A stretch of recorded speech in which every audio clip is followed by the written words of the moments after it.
सन्मान करतो, नाव घेत नाही, नाव मला माहिती आहे, तुमचा देखील या ठिकाणी आभार व्यक्त करतो. तुम्ही मान दिलात, आलात तिथे.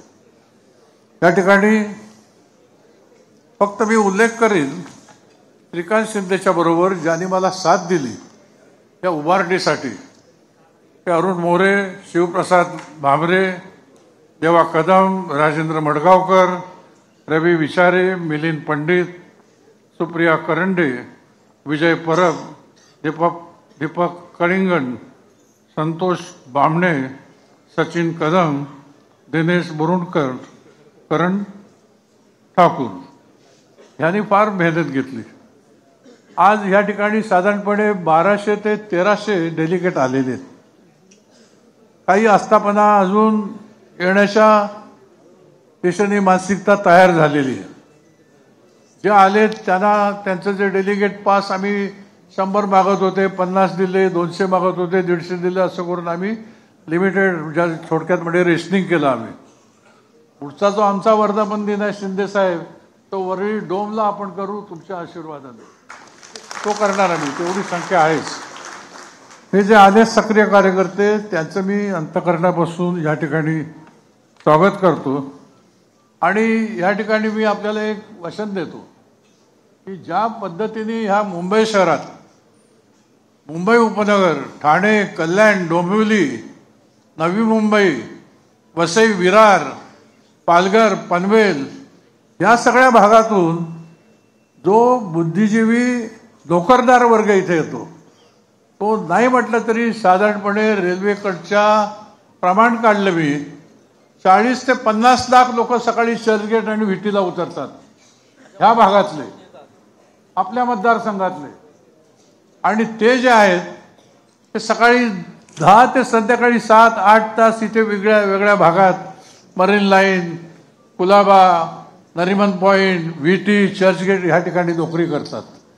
हा एवढा मोठा वर्ग जो आहे, हा मराठमोळा, हा सगळा इथे ह्या परिसरात राहतो. त्यांच्याशी आम्ही कनेक्ट होणार आणि जवळजवळ येत्या 6 महिन्यामध्ये या लोकाधिकार समितीची प्राथमिक सदस्य संख्या आम्ही 50,000 पर्यंत पोहोचून देणार, एवढा संकल्प आम्ही केलेला आहे.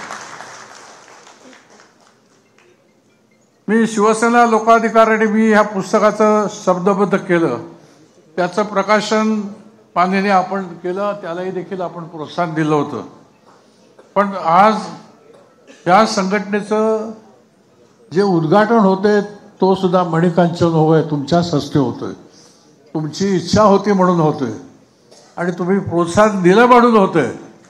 कारण त्याची स्थापना डिसेंबर 1974ला म्हणजे 50 वर्षापूर्वी बाळासाहेबांनी केली.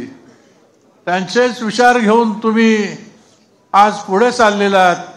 भक्कमपणे महाराष्ट्रामध्ये तुमच्या मागे जनता उभी आहे, आमच्यासारखे कार्यकर्ते उभे आहेत आणि त्याच एकनाथ शिंदेच्या हस्ते ह्या लोकाधिकार समितीची पुनर्स्थापना होतोय. ह्याच्यापेक्षा फार मोठा आनंद नाही आम्हाला. आज जगामध्ये नोकर भरतीवरती कुऱ्हाड आलेली आहे. विशेषतः अमेरिकेमध्ये H-1B व्हिसाची किंमत $1,00,000 $5,000 होती. टॅरिफची किंमत वाढवली. टॅरिफ ह्या सगळ्या गोष्टी ज्या आहेत ह्या मोठं आक्रमण आहे. जो उच्च शिक्षित बुद्धिजीवी वर्ग जो अमेरिकेमध्ये नोकरी करत होता त्याला आता अडथळा होणार आहे. आणि हा उच्च शिक्षित आता भारतामध्ये नोकरीसाठी या ठिकाणी प्रयत्न करणार, या ठिकाणी स्पर्धा वाढणार आणि त्या स्पर्धेमध्ये मराठी माणसाला टिकवायचं आहे. आपल्याला मराठी माणसाला प्रशिक्षण द्यायचं आहे, त्याच्यामागे खंबीरपणे उभं राहायचं आहे. त्यामुळे शिंदे साहेब आज जे लोकाधिकार समिती तुम्ही स्थापन केली, त्या लोकाधिकार समिती योग्य वेळेला मराठी माणसाला भक्कम पाठिंबा देण्यासाठी त्याचा आगामी नोकरदारांना उपयोग होईल अशा तऱ्हेचं ह्या ठिकाणी मी माझं मत व्यक्त करतो. मुंबई शहरामध्ये आपण बघितलं, आपण जसं बँका, विमा कंपन्या, तेल कंपन्या, डॉक, या सगळ्या इंडस्ट्रीमध्ये लोकाधिकार समिती आहे. त्यांचं पगारमान, त्यांची नोकरीची शाश्वती, या सगळ्या गोष्टी आहेत, त्याचं नियमन होतं. पण फार मोठा वर्ग जो आहे मुंबई शहरात, विशेषतः कारखान्यामध्ये, दुकानामध्ये, मॉलमध्ये, खाजगी रुग्णालयामध्ये डिलिव्हरी बॉय म्हणून, हा असा मोठा वर्ग आहे. त्याला नोकरीचं नियमन नाही, नोकरीची शाश्वती नाही, त्याला पगार वाढ नाही, त्याच्या नोकरीला त्या ठिकाणी त्याचं काय रजा हवी असेल तर मिळत नाही, मालकाच्या मर्जीवरती सगळं चालतं. असा जो नोकरदार जो भरटला जातोय, ह्याच्या मागे शिवसेनेची ताकद उभी करायची. म्हणून मुंबईच्या 36 विधानसभा क्षेत्रात प्रत्येक क्षेत्रात एक अशा तऱ्हेचं लोकाधिकार समितीचं एक युनिट आम्ही कार्यरत करून अशा कामगारांच्या मागे आम्ही ताकद उभी करणार आहोत. मुंबईच्या या नोकरदारांच्या मागे आपण सर्वजण उभं राहिल्यानंतर ह्याचा थेट आपल्याला त्यांना लाभ देता येईल.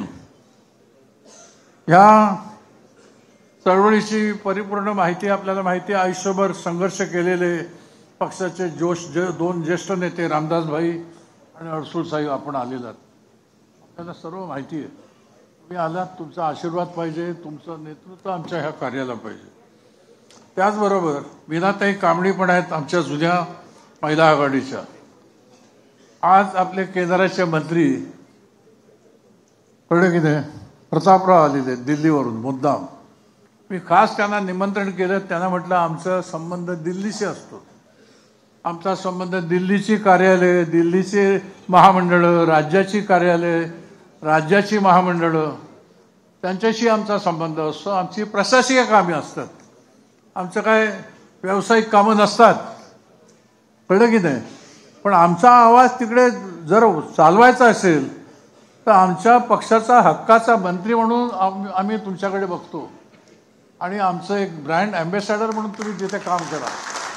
कळलं की नाही.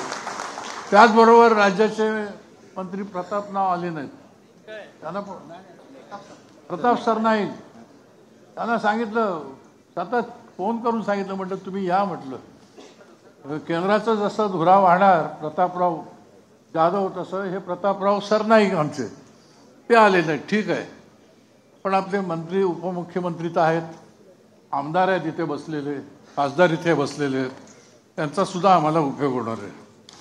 या ठिकाणी आता एक कर्तव्य आपलं आहे, लक्षात ठेवा. आपण ही लोकाधिकार समिती आगामी काळात जी भक्कमपणे चालवणार, त्याच्यामागे ही सगळी शक्ती बसलेली आहे इथे. हे आमदार आहेत, खासदार आहेत, स्वतः उपमुख्यमंत्री आहेत, स्वतः श्रीकांत शिंदे शिवसेना गटाचे नेते आहेत, 3 वेळेला खासदार आहेत, त्यांचा फार मोठा संपर्क केंद्रीय मंत्र्यांशी आहे.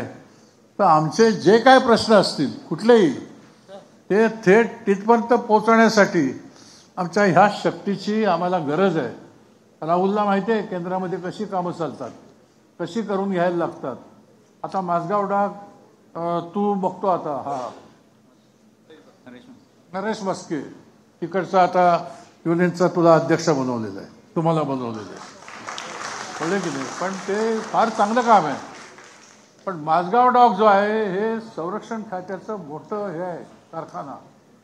इथे फार मोठ्या प्रमाणात हे जे नेव्हलचे अधिकारी असतात ना, हे अधिकारी MD म्हणून बसतात. त्यांना सामाजिक भान नसतं अजिबात, काही नाही. त्यांना भानावरती आणण्याचं काम आपल्याला करायचं आहे, लक्षात ठेवा. आज या माझगाव डॉकमध्ये गेले 14 वर्ष 3,500 कर्मचारी, 14 वर्ष ज्यांची वयाची 40-45 झाली, ते त्या ठिकाणी आज त्यांना कायमस्वरूपी नोकरी नाही, एवढी त्यांची भयानक परिस्थिती आहे. आपण त्या माझगाव डॅपच्या कारभारामध्ये मी श्रीकांतला पण विनंती करीन, तुम्ही कॅगचं ऑडिट लावा, त्यांना लावा. हे जे येतात ना ह्यांच्या कॅगचं ऑडिट केली की ह्यांचे सगळे धंदे बाहेर पडतील. पण मी खासदार असतो तो मागे लागलो असता, तर तुम्ही आहात खासदार, तुम्ही मागे लागा. कळलं की नाही. त्यानंतर शेवटी आता राज्याचं सुद्धा आमच्याकडे काय कामं असतात.